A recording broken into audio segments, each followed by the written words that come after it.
بسم اللہ الرحمن الرحیم۔ السلام علیکم ناظرین محترم۔ علاقو خان جو کہ مغل سلطنت کا بانی تھا اور وہ چنگیز خان کا پوتا تھا، جس نے چنگیز خان کی بعد دنیا کی تاریخ میں ظالم اور سفاک ترین حکمرانوں میں اپنا نام پیدا کیا۔ جب علاقو خان نے بغداد کو فتح کیا تو علاقو خان نے شہر کی باہر ڈیرا ڈالا اور پورے شہر کے ارد گرد گھومنے لگا۔ روایت میں آتا ہے کہ علاقو خان نے اس لوٹ مار اور اس جنگ میں تقریباً 4 لاکھ مسلمانوں کا قتل عام کیا اور پورے شہر کو لوٹ لیا۔ قدیم مسجدوں، محلات اور کتب خانوں کو مسمار کر دیا، اور حتیٰ کہ یہ بھی خبر ملی کہ علاقو خان نے جتنے بھی کتب خانے تھے ان کو دریا میں بہا دیا، اور یہ بھی روایت ملتی ہے کہ ان کی اتنی زیادہ تعداد تھی کہ کئی دن تک دریا کا پانی ان کتابوں پر لکھی ہوئی سیاہی کی وجہ سے سیاہ رہا تھا۔ اس بات سے اندازہ لگایا جا سکتا ہے کہ علاقو خان نے کتنی زیادہ کتب خانوں کو مسمار کیا۔ علاقو خان شہر کی اندر داخل نہ ہوا۔ آپ کی سپاہی بڑے حیران تھے۔ بہت سے کمانڈروں نے آپ سے سوال پوچھنے کی پوری کوشش کی، لیکن ان میں اتنی ہمت نہ ہوئی کہ وہ علاقو خان سے یہ سوال پوچھ سکے کہ آپ ابھی تک شہر کے اندر داخل کیوں نہ ہوئے۔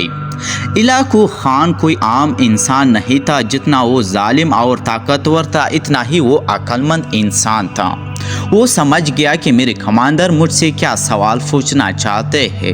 پھر علاقو خان نے اپنی تمام کمانڈروں کو اپنے پاس بلایا اور ان کو ایک قطار میں کھڑا کرتے ہوئے کہا کہ میں تمہارے چہرے سے ہی جان چکا ہوں کہ تمہارے اس وقت دماغ میں کیا چل رہا ہے۔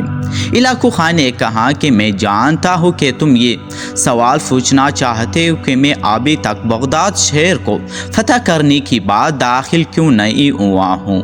اس کی وجہ یہ ہے کہ میرے دماغ میں 2 سوال ہے۔ جب تک مجھے ان سوالوں کی جواب نہیں مل جاتی، اس وقت تک بغداد شہر میں داخل نہیں ہوں گا۔ کمانڈروں نے عرض کی کہ حضور آپ بتائیں آپ کی کون سی سوال ہے؟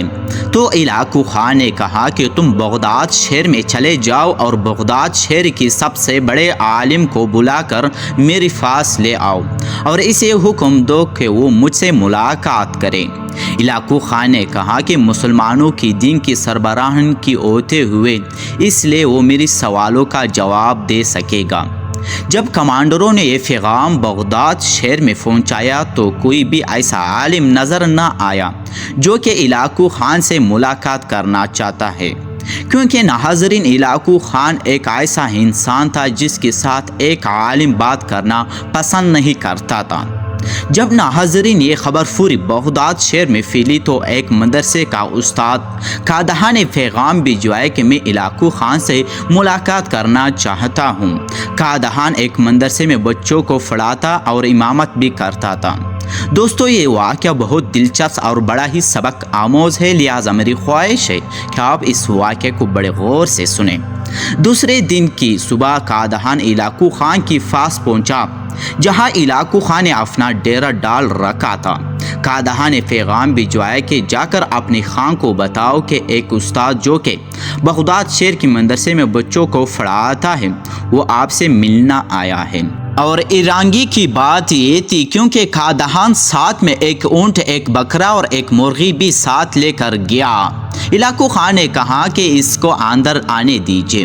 جب قادحان اندر گیا تو علاقو خان نے اس کو سر سے پیر تک دیکھا اور کہا تم وہ آدمی ہو جو مجھ سے ملنا چاہتے ہو؟ قادحان نے علاقو خان سے کہا کہ تم مجھ سے بڑے چیز سے اگر ملنا چاہتے ہو اور اگر یہی تمہاری خواہش ہے تو باہر ایک اونٹ کھڑا ہے، تم اس سے بات کر سکتے ہو۔ اگر تم داڑھی والے سے ملو تو باہر ایک بکرا کھڑا ہے، تم بکرے سے بھی ملاقات کر سکتے ہو۔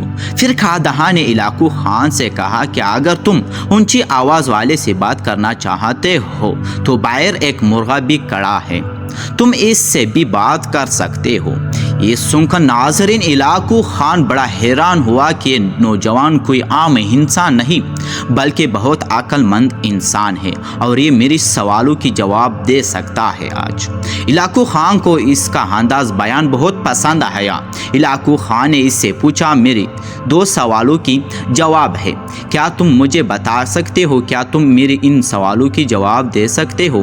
قادحان مسکرانے لگا اور کہا، علاقو خان، اس دنیا میں کوئی بھی سوال پیدا ہونے سے پہلے اس کا جواب بنتا ہے، پھر ہی وہ سوال تاریخ میں لکھا جاتا ہے۔ بتاؤ تمہارا کون سا سوال ہے، میں اس کا ضرور جواب دوں گا۔ علاقو خان قادحان کی انداز گفتگو کو دیکھ کر بڑا حیران ہوا، کیونکہ مسلمان کے ایک عام عالم میں اتنی جرأت اور اتنی ہمت ہے کہ وہ علاقو خان کے سامنے سینہ تان کے اتنی دلیری سے بات کر رہا ہے۔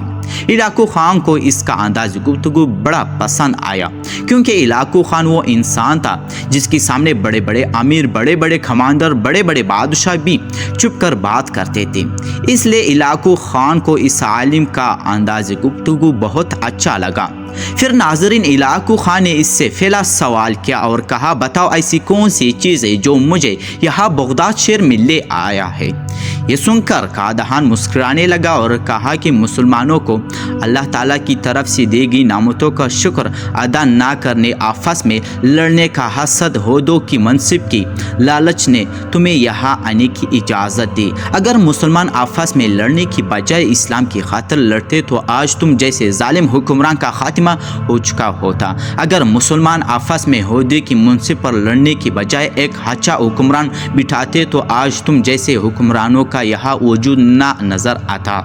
ناظرین علاقو خان اس کی جواب سے بڑا متاثر ہوا اور کہا، اب بتاؤ ایسی کون سی چیز ہے جو مجھے واپس جانے پر مجبور کر سکتی ہے؟ تو یہ سن کر قادحان نے کہا کہ اگر مسلمان آپس میں لڑنے کی بجائے کافروں کے خلاف لڑنے کے لیے تیار ہو جائے، کرسی پر بیٹھنے کی بجائے ایک ہیل حکمران کو بٹھائے، اللہ تعالیٰ کی دی ہوئی نعمتوں کا شکر ادا کرے اور آپس میں بھائی چارہ اختیار کرے، تو یہی چیز کافی ہے کہ تم جیسے حکمران یہاں نظر نہیں آؤ گے۔ اگر آج سے مسلمان دوسروں سے لڑنے کی بجائے کافروں سے لڑنا شروع کر دے اور آپس میں بھائی چارہ اختیار کر لے تو صرف یہاں نہیں پوری دنیا سے ظالم کی حکمرانی مٹ جائے گی اور اسلام کا نام روشن ہو جائے گا۔